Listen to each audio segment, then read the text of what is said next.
السلام علیکم ورحمۃ اللہ وبرکاتہ۔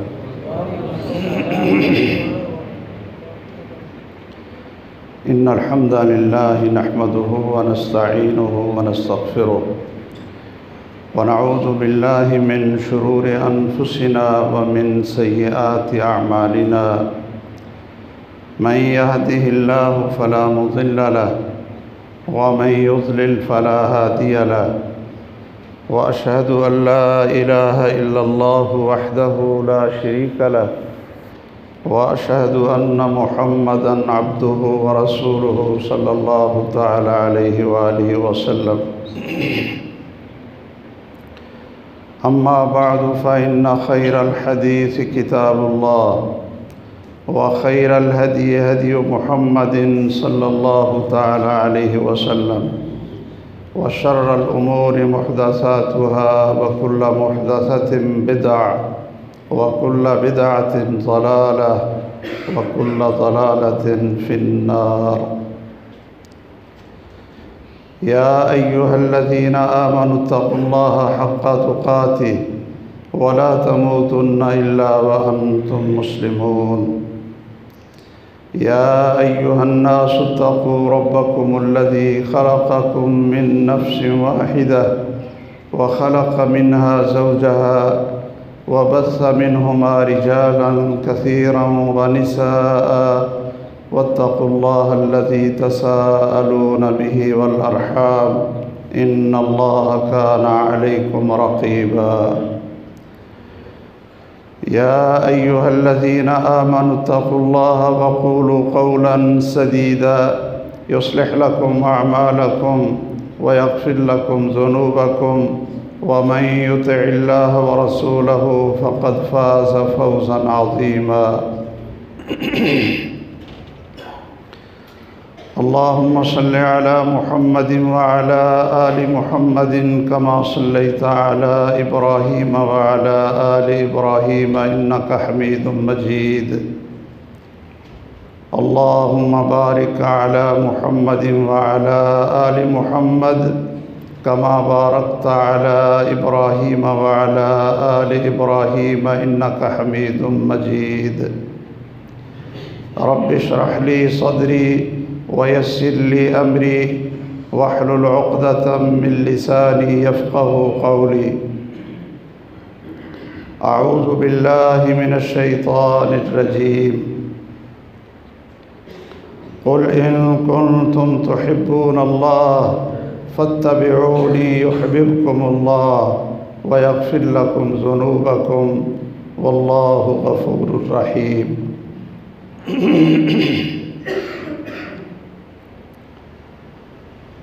محترم و مکرم سامعین، گرامی قدر شرکائے کرام، ہمیں اس بات کو اچھی طرح سمجھنا چاہیے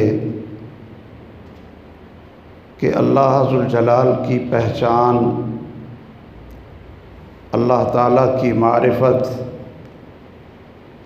یہ ہمیں سید الاولین والآخرین محمد الرسول اللہ صلی اللہ تعالی علیہ وسلم کے ذریعے ہی ہوئی ہے.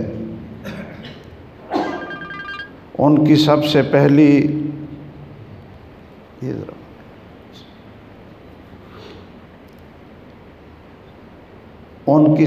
پہلی دعوت ہی یہی تھی، یا ایھا الناس قولوا لا الہ الا اللہ، کہ لوگو تم یہ کہہ دو، اس پر یقین اور اطمینان کے ساتھ اس بات پر ایمان رکھو کہ اللہ تعالیٰ کے علاوہ کوئی بندگی کے لائق نہیں ہے، صرف وہی ایک سچا معبود ہے. یہ سب سے پہلے ہمیں دعوت محمد الرسول اللہ صلی اللہ تعالی علیہ وسلم نے دی ہے. اور آپ یہ بھی فرماتے کہ تم اس بات پر یقین کرو کہ میں اللہ کا رسول ہوں، میں اللہ کی طرف سے آپ کو پیغام پہنچانے والا ہوں۔ اب ذرا غور کریں کہ اللہ ذوالجلال نے کس طرح رسول اللہ صلی اللہ تعالیٰ علیہ وسلم کی صداقت اور ان کی رسالت کا یقین اور ان کے ساتھ محبت اور ان کی عظمت اور حرمت ہمارے دلوں میں کس طرح پختہ کی ہے۔ صحابہ کرام رضی اللہ تعالیٰ عنہم اپنی آنکھوں سے دیکھتے تھے کہ جو شخص اپنے آپ کو اللہ کا رسول کہتا ہے کہ میں رسول اللہ ہوں، اللہ ذوالجلال ان کے ساتھ دسترخوان میں جب کھانا کھانے کے لیے صحابہ کرام بیٹھتے ہیں تو اللہ ذوالجلال یہ نشانیاں دکھاتے ہیں کہ ہر لقمہ جس کو آپ اٹھاتے ہیں وہ سبحان اللہ کی آواز آتی ہے، اور پھر صحابہ کرام کیا دیکھتے ہیں کہ 1500 صحابہ کی تعداد ہے اور پانی نہ پینے کے لیے ہے، نہ جانوروں کو پلانے کے لیے ہے، نہ وضو کے لیے ہے، نہ غسل کے لیے۔ رسول اللہ صلی اللہ علیہ وسلم کو اس چیز کا پتہ چلا تو رسول مکرم صلی اللہ تعالیٰ علیہ وسلم نے اپنے صحابہ سے کہا کہ کسی کے پاس پانی کا برتن ہے تو وہ لاؤ۔ اب 1500 صحابہ ہیں صلح حدیبیہ کے موقع پر، اور آپ اپنا ہاتھ مبارک اس برتن میں ڈالتے ہیں تو کیا ہوتا ہے، سب اپنی آنکھوں سے دیکھتے ہیں کہ آپ کی انگلیوں سے اللہ ذوالجلال پانی کے چشمے جاری کر دیتا ہے کہ صحابہ کرام پیتے بھی ہیں، پلاتے بھی ہیں، اونٹوں کو بھی پلاتے ہیں اور وضو بھی کرتے ہیں اور پانی جمع بھی کرتے ہیں۔ صحابہ کرام رضی اللہ تعالیٰ عنہم تو آپ کو رسول اللہ مانتے تھے، لیکن اللہ کی ساری مخلوق وہ بھی رسول اللہ صلی اللہ علیہ وسلم کو رسول مانتی تھی۔ آپ نے فرمایا کہ کوئی درخت ایسا نہیں، کوئی پتھر ایسا نہیں، کوئی حیوان ایسا نہیں، کوئی جانور ایسا نہیں کہ جو مجھے رسول اللہ نہ مانتا ہو سوائے ان بے نصیب مشرکین مکہ کے کہ یہ مجھے رسول اللہ ماننے کے لیے تیار نہیں۔ مدینے کا ایک یہودی اپنی بکریوں کو چرا رہا ہے اور دیکھتا ہے کہ بھیڑیا اس کی ایک بکری لے کر بھاگتا ہے اور وہ اس کے پیچھے بھاگتا ہے، اپنی بکری کو چھڑا لیتا ہے۔ بھیڑیا ٹیلے پر بیٹھ کر اس یہودی کو مخاطب کرتا ہے اور کیا کہتا ہے کہ یہ رزق تھا جو اللہ ذوالجلال نے مجھے دیا تھا اور آپ نے میرے ہاتھ سے یہ چھین لیا ہے۔ یہودی کہنے لگا العجب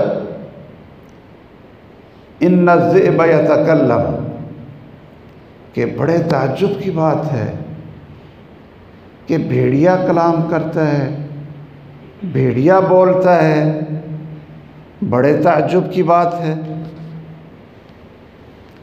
وہ بھیڑیا کہنے لگا کہ اس سے بھی زیادہ تعجب کی بات یہ ہے، اعجب من ذالک، کہ مدینہ میں اللہ ذوالجلال محمد صلی اللہ علیہ وسلم کو رسول اللہ بنا کر بھیجیں اور آپ ان کو اللہ کا رسول تسلیم نہ کریں۔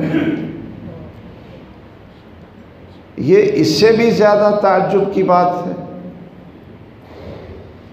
وہ پریشان ہوتا ہے، واپس مدینہ شریف میں آتا ہے اور رسول اللہ صلی اللہ علیہ وسلم کی خدمت میں حاضر ہوتا ہے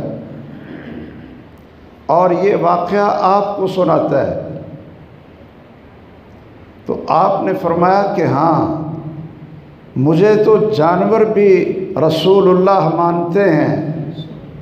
تو وہ یہودی پھر اشہد ان لا الہ الا اللہ و اشہد ان محمد رسول اللہ اس کی گواہی دیتا ہے۔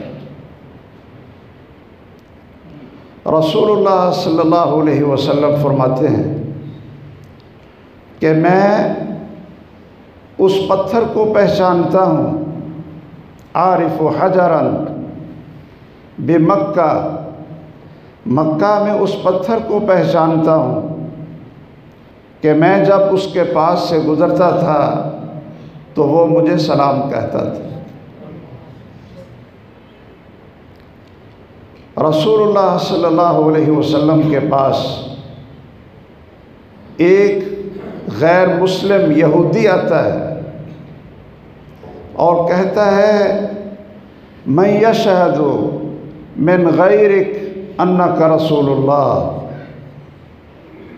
کہ تیرے علاوہ کون ہے جو تجھے اللہ کا رسول مانتا ہو؟ یہ چند لوگ آپ کے ساتھ ہیں، ابو بکر ہے اور سیدنا علی ہیں، بلال ہیں، ان کے علاوہ آپ کو کون رسول اللہ مانتا ہے؟ رسول اللہ صلی اللہ علیہ وسلم نے وہاں بیٹھے ہی جنگل میں ایک درخت کو اشارہ کیا اور وہ زمین کے اندر جڑوں سمیت بھاگا ہوا، زمین کو پھاڑتا ہوا آپ کے سامنے آ کر کھڑا ہوتا ہے اور شہادت دیتا ہے اشہد انک رسول اللہ۔ یہ ساری نشانیاں اللہ ذوالجلال نے صحابہ کرام کو دکھائیں، انہوں نے آنکھوں سے دیکھیں تو ان کے ایمان اور یقین کے اندر اضافہ ہوا، ان کا یقین پختہ ہوا کہ یہ شخص عام آدمی نہیں ہے، یہ واقعتاً اس پر اللہ کی طرف سے پیغام آتا ہے، فرشتہ اللہ کی وحی لے کر آتا ہے اور جو کچھ یہ بولتے ہیں، جو حکم دیتے ہیں، جو رہنمائی کرتے ہیں، وہ ان کی اپنی طرف سے نہیں ہوتی بلکہ آسمان والے رب کی طرف سے ہوتی ہے۔ آپ نے علماء سے یہ واقعہ بھی سنا ہوگا کہ رسول اللہ صلی اللہ علیہ وسلم پر ابھی رسالت اور نبوت نازل نہیں ہوئی اور آپ اپنے چچا ابو طالب کے ساتھ شام کا تجارتی سفر کرتے ہیں اور راستے میں ایک راہب عیسائی عالم جنہوں نے آخری پیغمبر کی نشانیاں پڑھی ہوئی تھیں، اپنی کتابوں میں پڑھا ہوا تھا، تو وہ کیا دیکھتا ہے؟ دور سے دیکھتا ہے کہ یہ جو قافلہ آ رہا ہے اس میں ایک نوجوان ایسا ہے کہ سخت دھوپ کے اندر بادل اس کے اوپر سایہ کر رہا ہے۔ کیا دیکھتا ہے کہ یہ اس قافلے میں آ رہا ہے اور جہاں سے گزرتا ہے ما من شجر ولا حجر الا یسجد لہ، کہ کوئی درخت اور کوئی پتھر ایسا نہیں ہے کہ جو اس کو سجدہ نہ کرتا ہو۔ وہ قافلہ اس راہب کے پاس آ کر بیٹھتا ہے، اور لوگ پہلے آ کر بیٹھ گئے۔ رسول اللہ صلی اللہ علیہ وسلم اس وقت صرف محمد تھے، محمد صلی اللہ علیہ وسلم۔ آپ اونٹنیوں کو بٹھا کر آپ سب سے آخر میں تشریف لاتے ہیں، اور دیکھتے ہیں کہ درخت کے نیچے جتنی سائے والی جگہ تھی باقی لوگ بیٹھ گئے ہیں اور جگہ نہیں بچی۔ تو رسول اللہ صلی اللہ علیہ وسلم دھوپ میں بیٹھ جاتے ہیں۔ اللہ تعالیٰ نے آپ کی یہ کرامات یہ دکھانا تھی کہ وہ درخت پورا اس طرف جھک جاتا ہے، اپنا سایہ اس طرف لے جاتا ہے جس طرف محمد کریم صلی اللہ علیہ وسلم بیٹھے ہوئے ہیں۔ یہ ساری چیزیں اور بے شمار معجزات یہ کس لیے امت کو دکھائے؟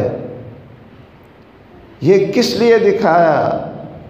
آپ مینا کے میدان میں ہیں اور آپ سے سوال ہوتا ہے کہ اگر اللہ آپ کی مانتے ہیں تو یہ چاند کے 2 ٹکڑے کر کے دکھائیے۔ رسول اللہ صلی اللہ علیہ وسلم نے فرمایا کہ اشہدو، گواہ رہنا،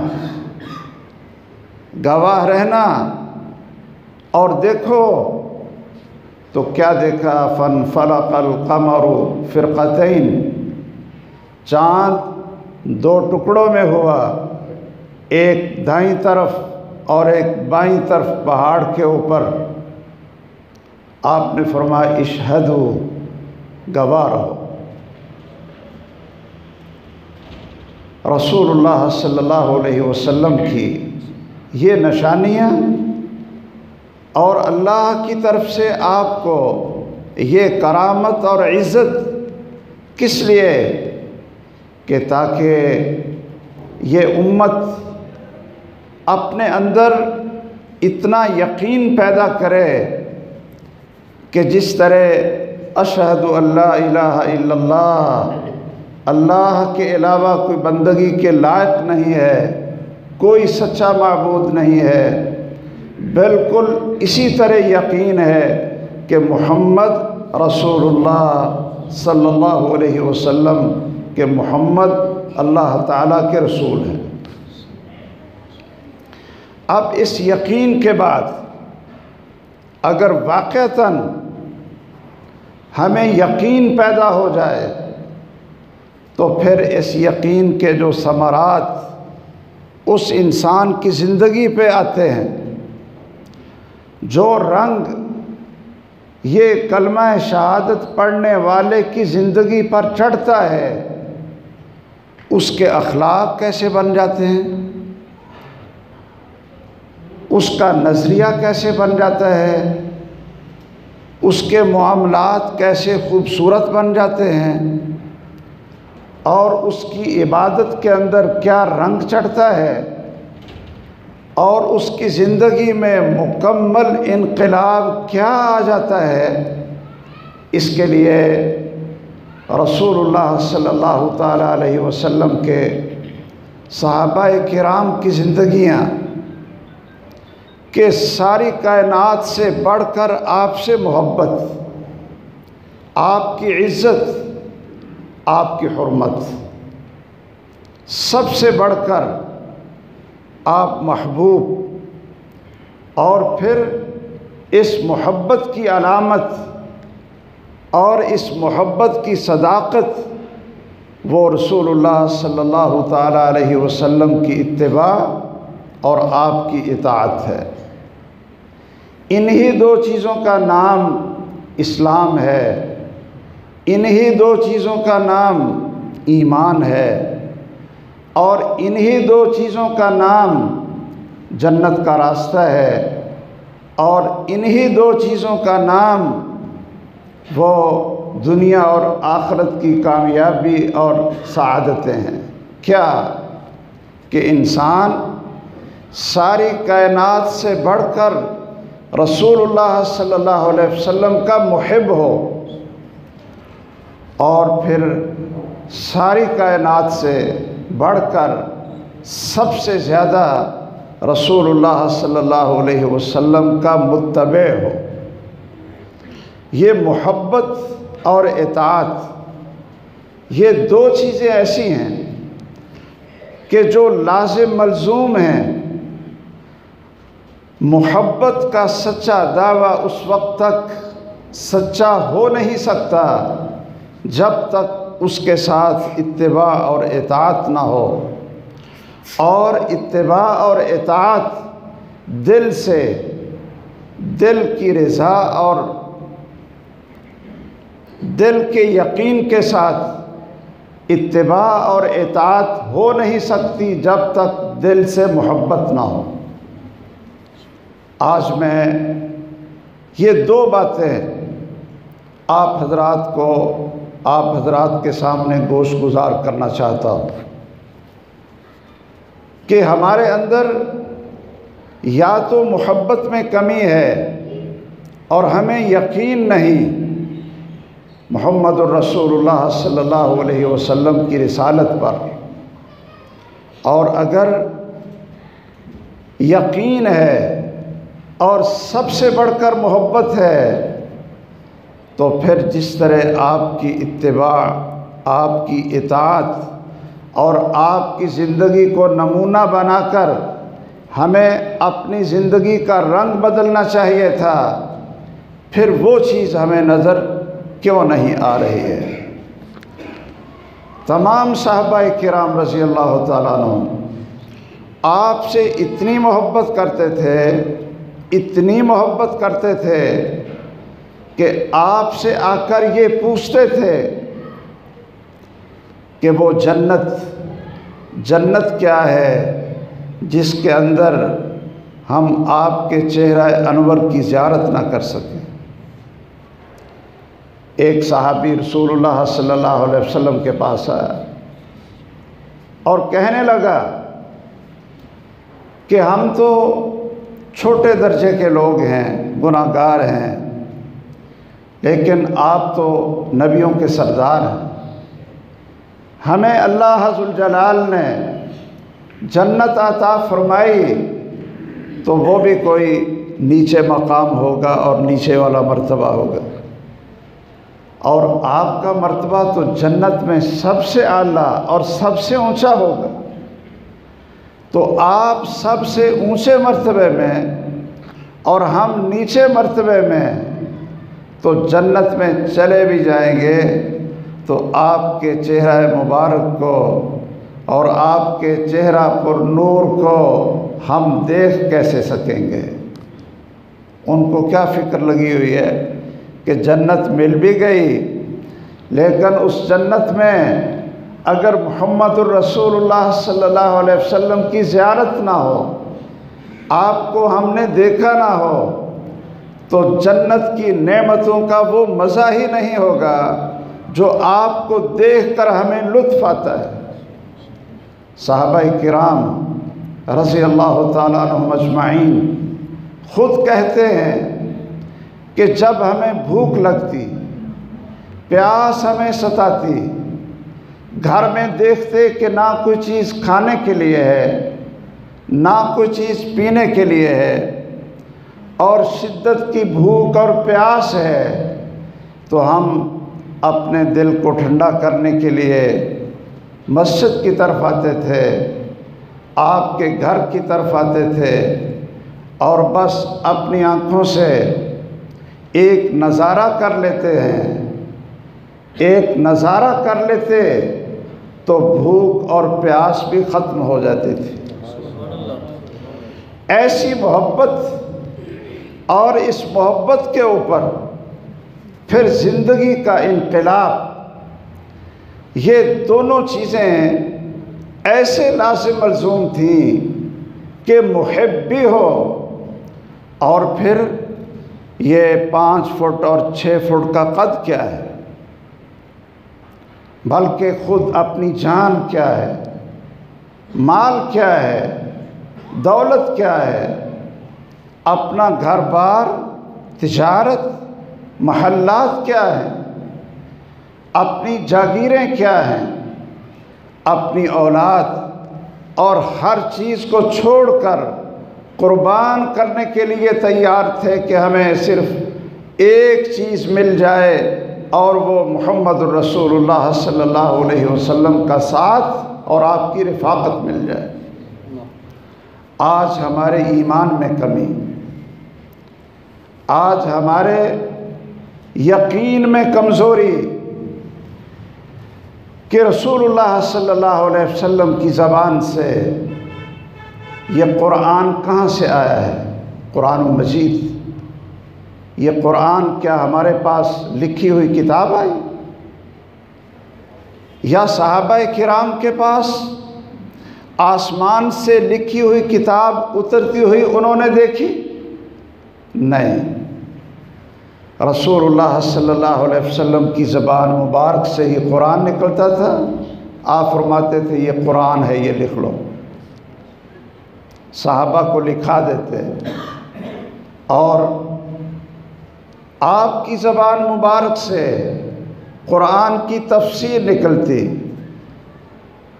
اس کا عمل، اس کا بیان اور اس کا پریکٹیکل جو کچھ آپ کرتے تو صحابہ کرام وہ بھی قرآن مجید سے الگ لکھ لیتے کہ یہ رسول اللہ صلی اللہ علیہ وسلم کی سنت اور حدیث ہے اور یہ قرآن مجید ہے، تاکہ دونوں کا آپس میں اختلاط نہ ہو۔ اب کسی صحابی نے آپ کی کسی بات پہ شک نہیں کیا۔ آج ہمارے نوجوانوں میں، بڑوں میں، میڈیا کے زور سے اور ہماری لاپرواہی کی وجہ سے، ہماری عدم علم کی وجہ سے، بلکہ یہ کہوں کہ ہماری جہالت کی وجہ سے، ہماری اولاد، ہمارے گھروں میں رہنے والے، آپ کی کمائی پر پلنے والے اور آپ کی محنت سے آپ کے گھروں میں پڑھنے والے، پلنے والے، ہماری اولاد، وہ ہماری نہیں رہی، وہ ہماری نہیں رہی۔ ان کے اوپر ڈاکہ پڑ چکا ہے، ان کے اوپر حملے ہو چکے ہیں، ان کے اوپر چار طرف سے ان کے ایمان میں شک پیدا کرنے کے لیے اس طرح تحریک چلائی جا رہی ہے، سوشل میڈیا کے ذریعے ایسے ایسے اشکالات پیدا کیے جا رہے ہیں کہ نوجوان پوچھتے ہیں اور تعجب ہوتا ہے۔ ایک درس میں ایک نوجوان آیا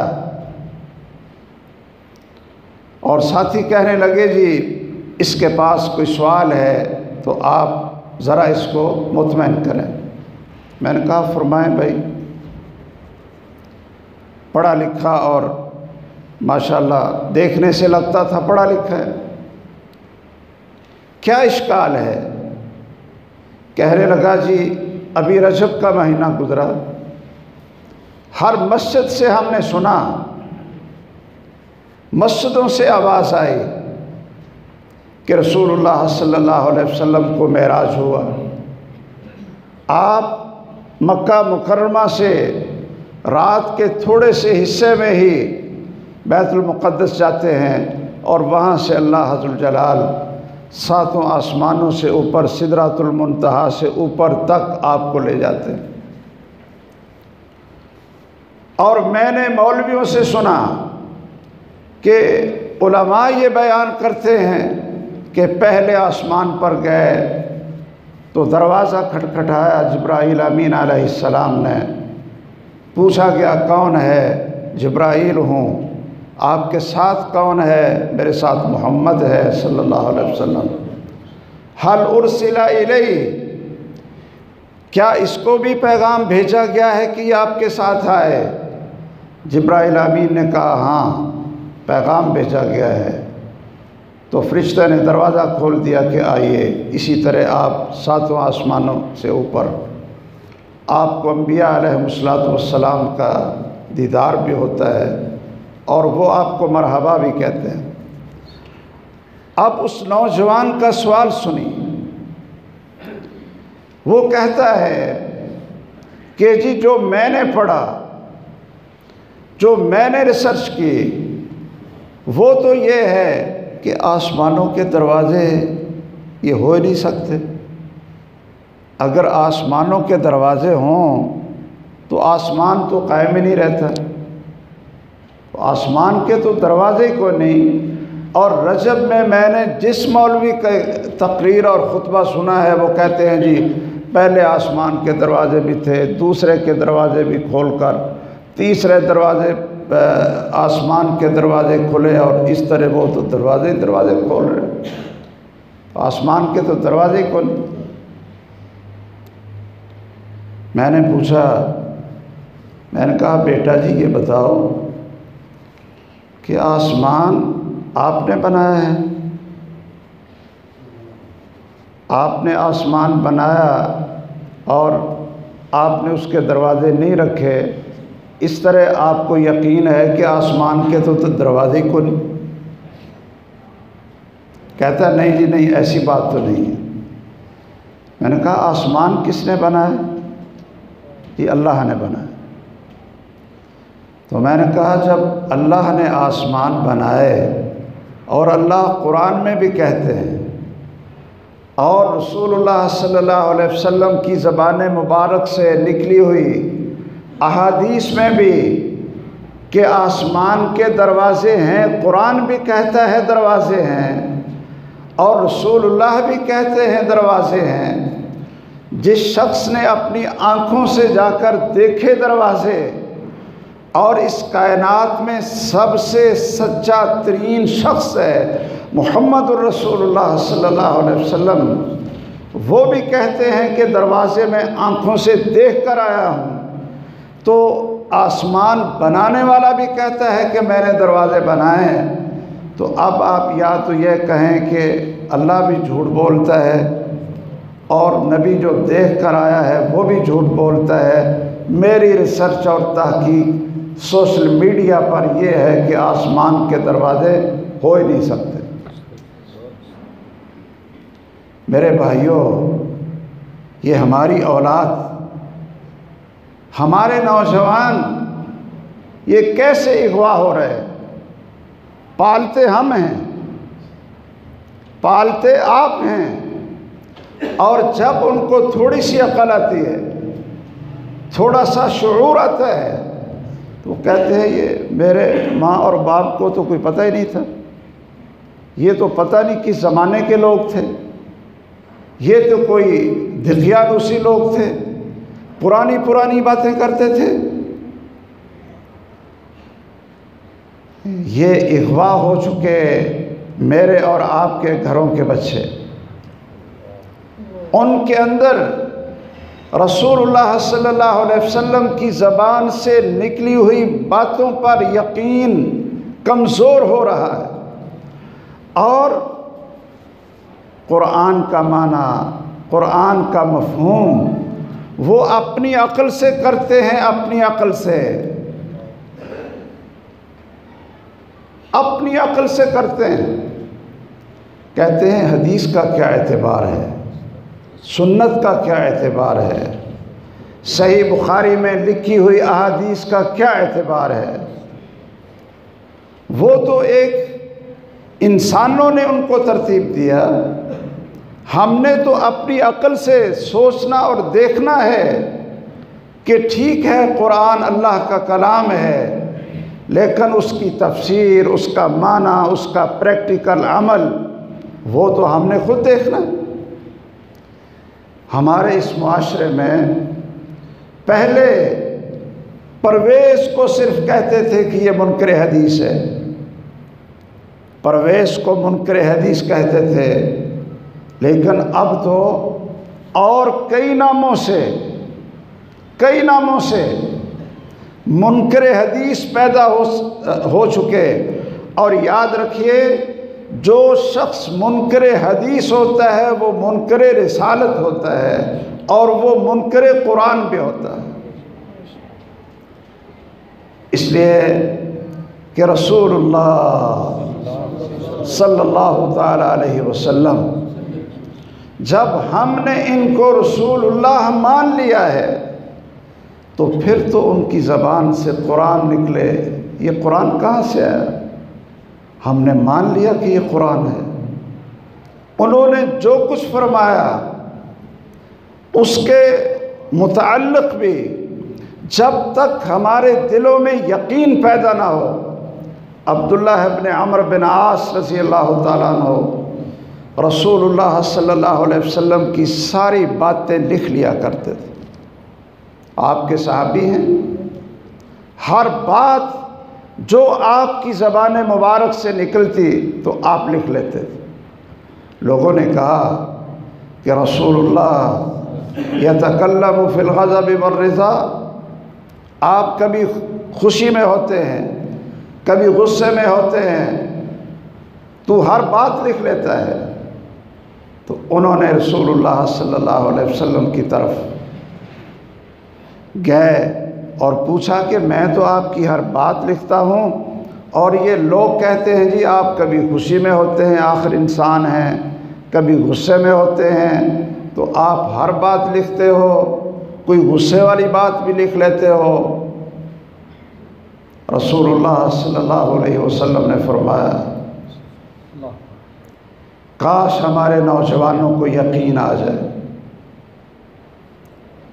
ہمارے نوجوانوں کو سوشل میڈیا میں چھپنے والے مضامین سے وہ ان کی تو حیثیت کیا ہے؟ وہ تو انسانوں کی اختراع ہے، انسان کی عقل ہے اور انسان کی سوچ ہے، اور جو کچھ محمد الرسول اللہ صلی اللہ علیہ وسلم فرماتے ہیں وہ انسان کی سوچ نہیں ہے، وہ ہمارے خالق اور مالک کا پیغام ہے اور اس کی وحی ہے۔ انسان کی سوچ تو غلط ہو سکتی ہے، بلکہ ہوتی ہے۔ سائنس کے اصول بدلتے ہیں اور محققین اور اسکالر ان کی ریسرچ بدلتی ہے۔ اگر آج تک کوئی چیز نہیں بدلی تو وہ قرآن مجید کے حقائق نہیں بدلے اور محمد الرسول اللہ صلی اللہ علیہ وسلم کے سنت اور حدیث کے معارف نہیں بدلے۔ کوئی شخص ان کو چیلنج نہیں کر سکا۔ سائنس کے اصول تو چیلنج ہوتے رہے، اس کی تو کیا حیثیت ہے؟ تو میرے بھائیوں اور بزرگوں، رسول اللہ پر یقین پیدا کرنا کہ آپ کی صحیح حدیث خواہ وہ متواتر ہو، خواہ وہ خبر احاد کا درجہ رکھتی ہو، جس کو محدثین نے صحیح کہہ دیا، جو صحیح بخاری اور صحیح مسلم کے اندر ائمہ محدثین نے اس کو درج کر دیا، وہ بات نہ رسول اللہ کی اپنی ہے، نہ امام بخاری کی اپنی ہے، اور نہ کسی محدث کی اپنی ہے، بلکہ وہ بات اللہ ذوالجلال کی ہے جو اللہ نے جبرائیل امین علیہ السلام کے ذریعے محمد الرسول اللہ صلی اللہ علیہ وسلم پہ نازل کیے۔ اور یہی کچھ تو سمجھایا گیا تھا معراج میں۔ وہ جس بچے کو میں نے کہا نا، میں نے کہا کہ آسمان آپ نے بنایا ہے، آپ کہتے ہیں کہ اس کے دروازے کوئی نہیں، تو اللہ تعالیٰ نے بنایا وہ کہتے ہیں میں نے دروازے اس کے رکھے ہیں۔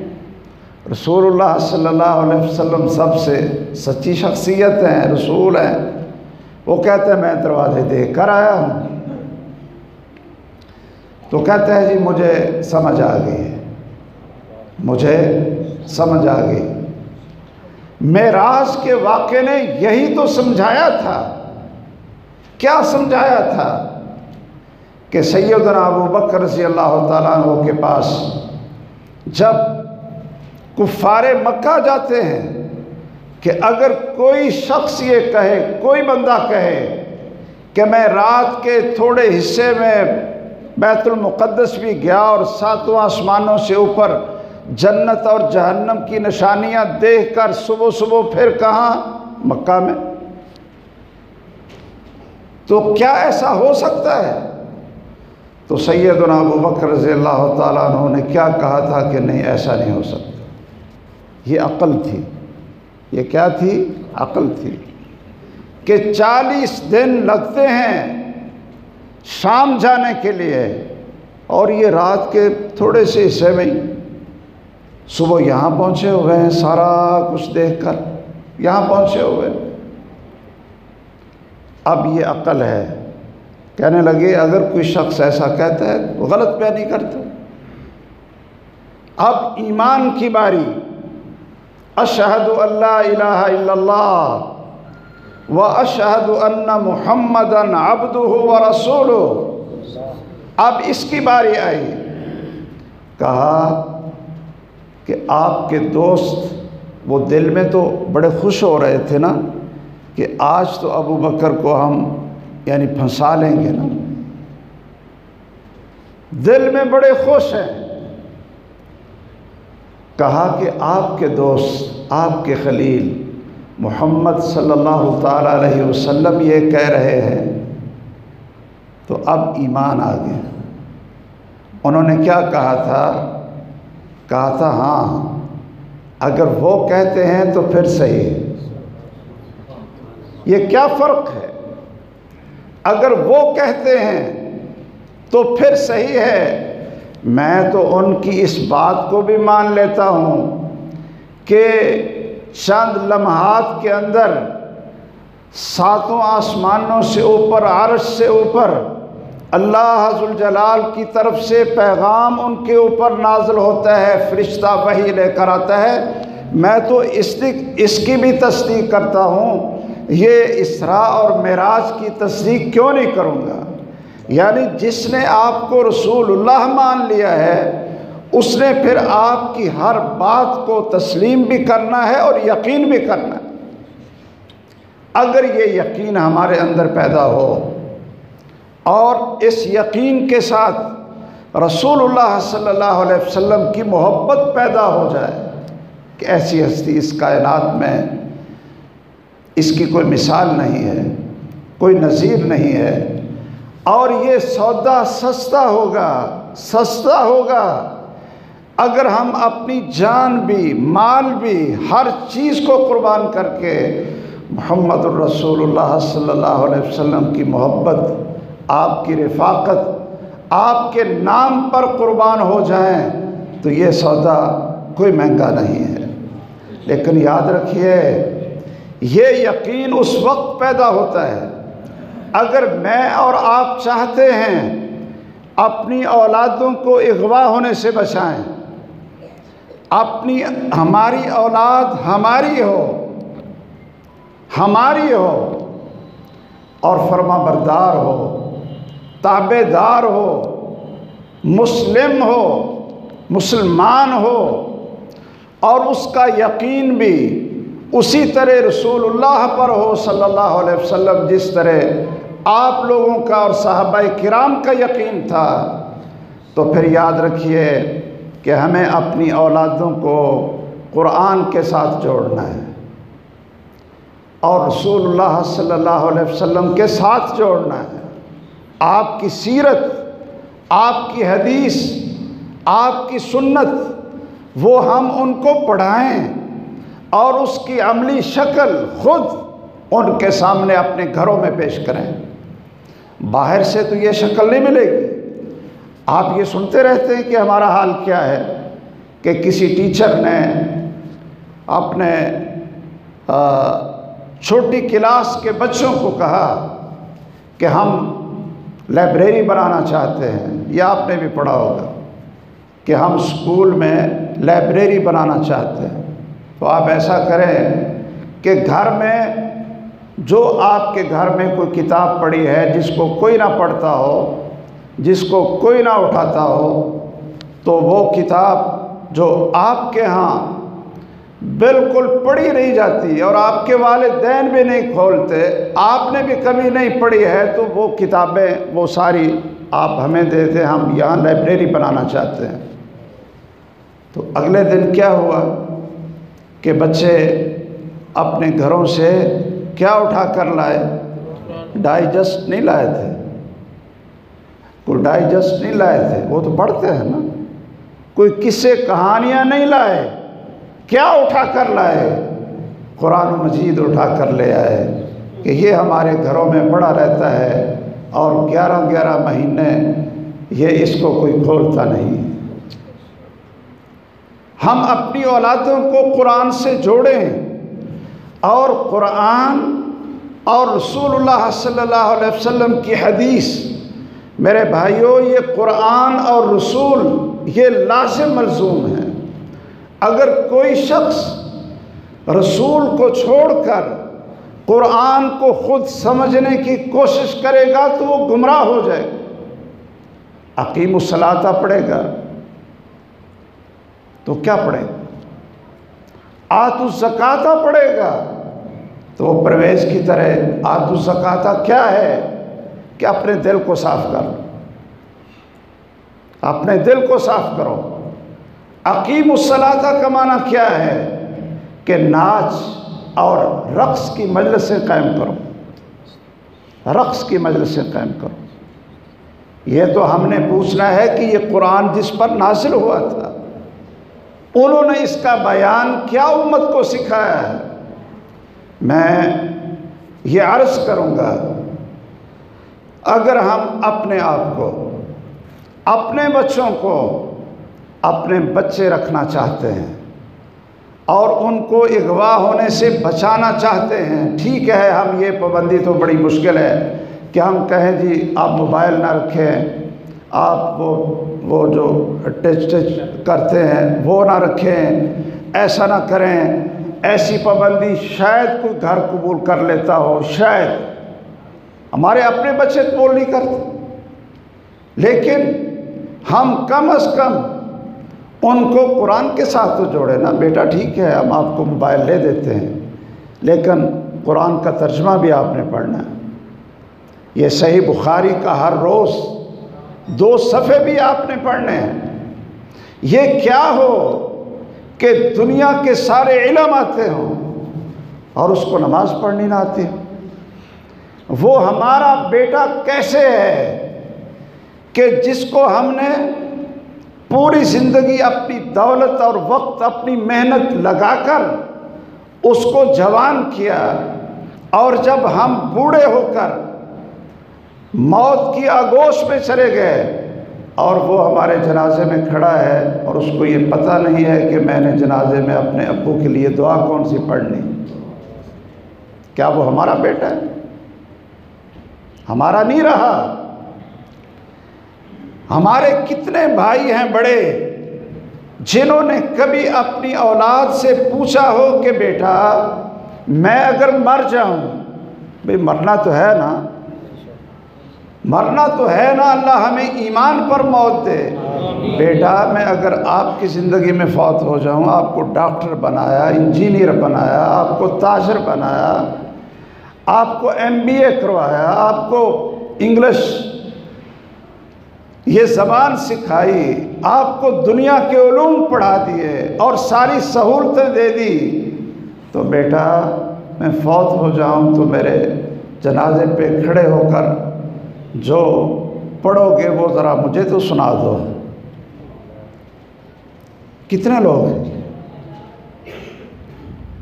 قرآن کے ساتھ جوڑیں۔ آپ نے کبھی اپنے بچوں سے دعائیں سنی کہ بیٹا آؤ بیٹھو؟ کھانے کے بعد کیا پڑھتے ہیں؟ بیٹا سناؤ، نماز کی کون سی دعائیں ہیں؟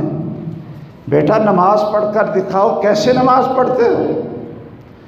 وہ دعا جو اللہ عز و جلال نے ہر بیٹی اور بیٹے کو سکھائی، خواہ اس کے والدین زندہ ہوں یا فوت ہو چکے ہوں، وہ کتنے لوگ ہیں جن کو وہ دعا آتی ہے، رب ارحمہما کما ربیانی صغیرا۔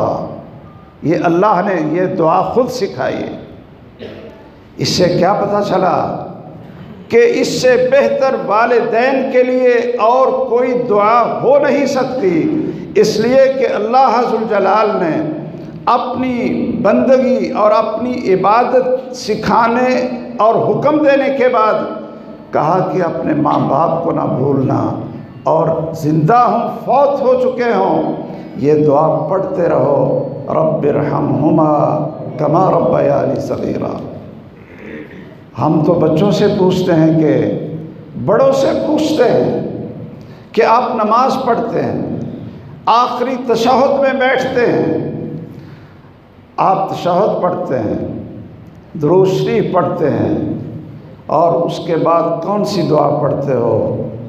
کسی بچے سے پوچھ لیں، کہے گا جی رب اجعلنی مقیم الصلاۃ ومن ذریتی۔ اور 40 سال کے نماز پڑھنے والے، 60 سال کے ہمارے بابا جی، ان سے پوچھ لو کہ درود شریف کے بعد کون سی دعا پڑھنی ہے، تو بڑی ریسرچ کرنے والے اول تو آتی نہیں، آتی ہے تو رب اجعلنی سنا دیں۔ محمد الرسول اللہ صلی اللہ علیہ وسلم نے کون سی دعا سکھائی ہے؟ اللہم انی اعوذ بک من عذاب القبر۔ ان کو بتا دو، اگر ان سے سن لے تو پھر کیا ہو۔ درود شریف کے بعد کون سی دعا پڑھتے ہیں؟ ہاں دیکھا نا جی، کہتے ہیں رب اجعلنی مقیم الصلاۃ۔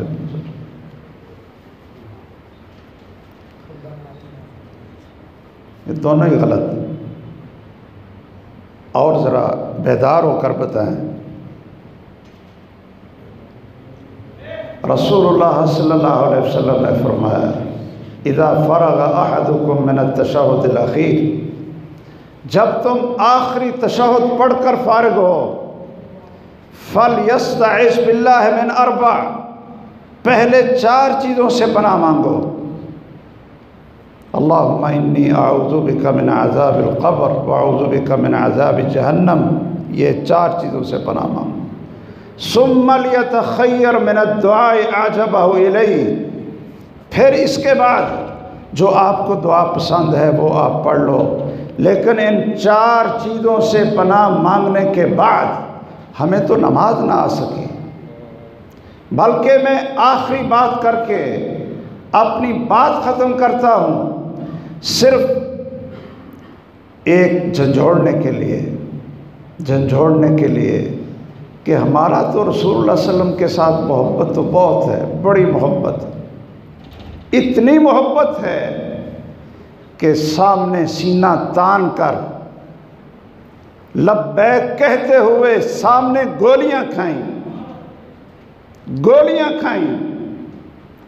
یہ آپ نے 2 دن پہلے 4 دن پہلے، یہ دور کی بات نہیں، اپنی آنکھوں سے دیکھا۔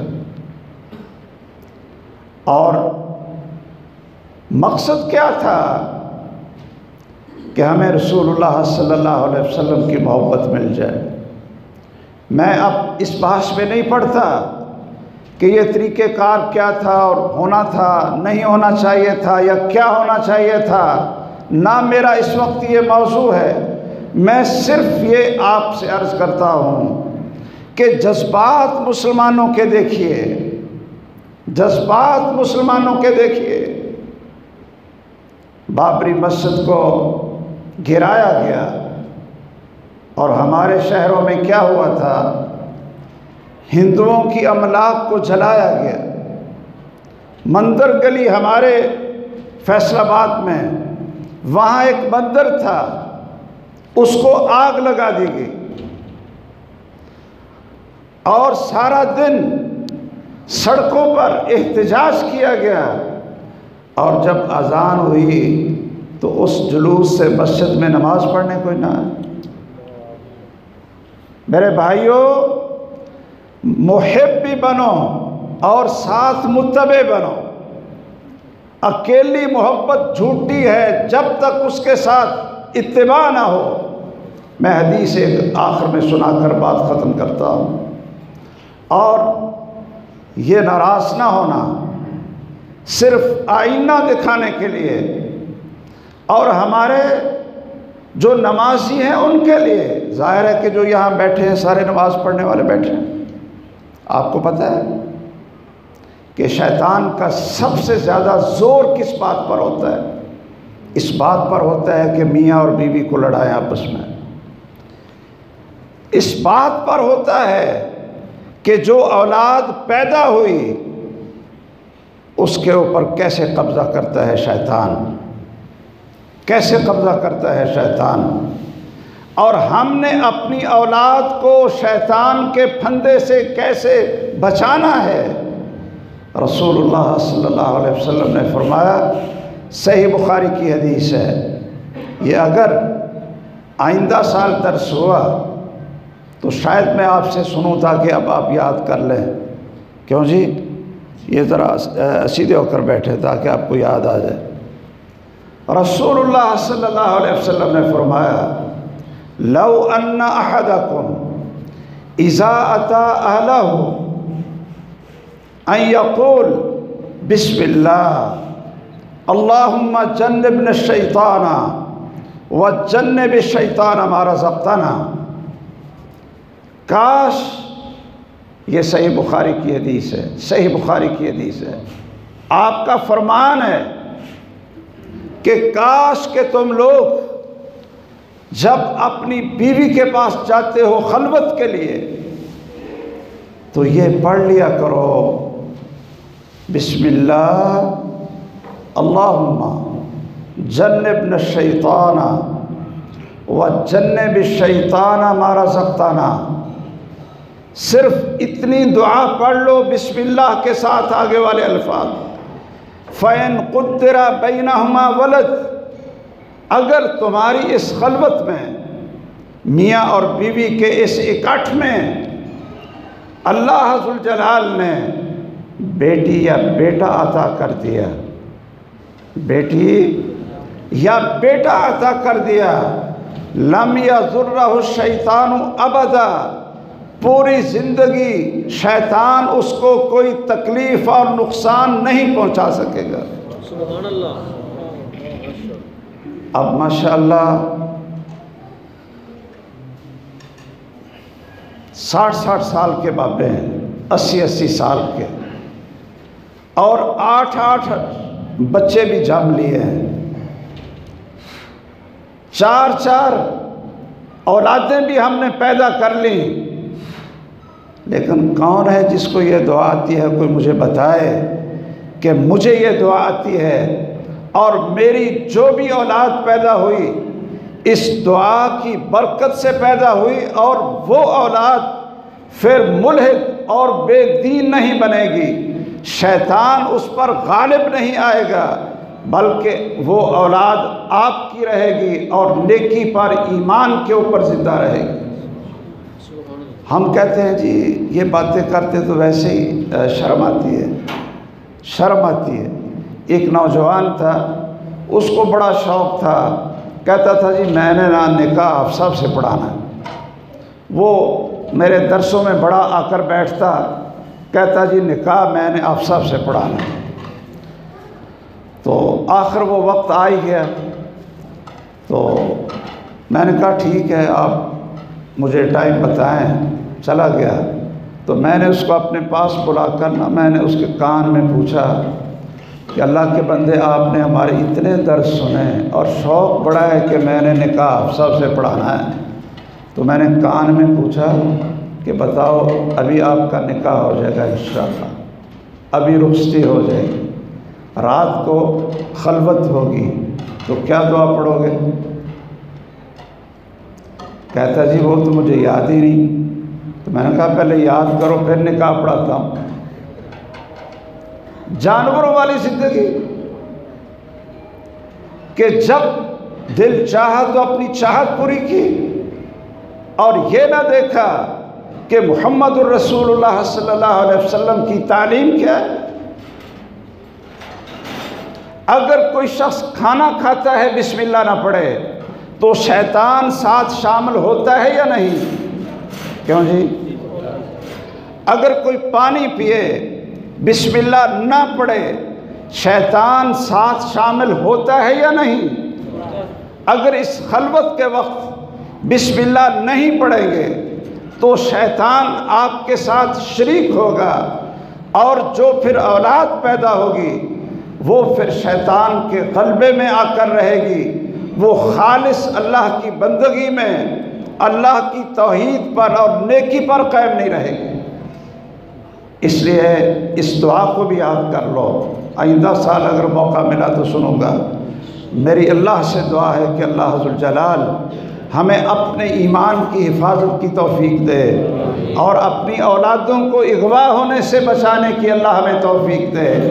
ان کو قرآن پر لگائیں، دین پر لگائیں، ٹھیک ہے ڈاکٹر بنائیں، میں یہ نہیں کہتا کہ ڈاکٹر نہ بناؤ، انجینئر نہ بناؤ، میرے خود اپنے بیٹے ڈاکٹر اور انجینئر ہیں، لیکن ساتھ قرآن کے حافظ بھی ہیں، اور اللہ کا فضل ہے کہ ان کو سارا کچھ سکھایا بھی ہے۔ آپ جتنی تعلیم دیں لیکن رسول اللہ کو نہ چھوڑیں، رسول اللہ کو۔